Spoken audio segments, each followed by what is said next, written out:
This is Rumpelstiltskin retold by T. Original story by the Brothers Grimm.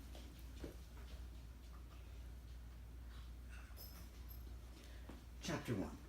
Once an old miller went to speak to the king, so to make himself sound great and important, he bragged that he had a beautiful daughter with the ability to spin straw into gold.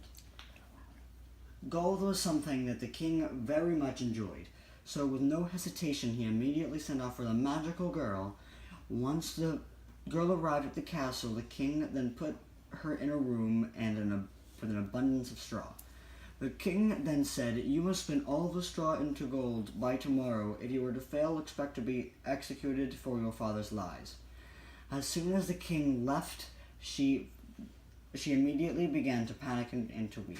But to her surprise, a short little man appeared and said, "I can spin this straw into gold for you if I gain something in return." So the girl gave the little man one of her trinkets, and the strange man magically spun all of the straw magnificent piles of gold.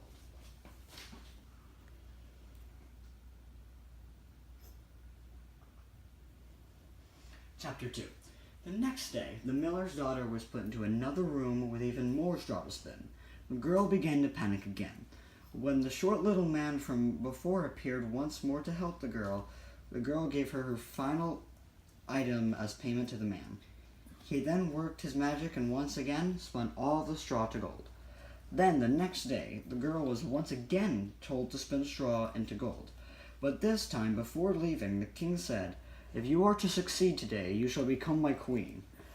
Then the girl began to panic and weep one last time. But lo and behold, the short little savior came to aid her once again.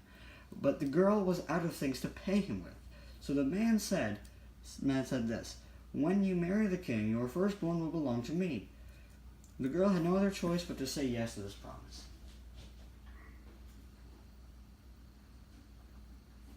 Chapter 3. So when the newly crowned king and queen finally had a child, the strange man came one final time to claim his payment.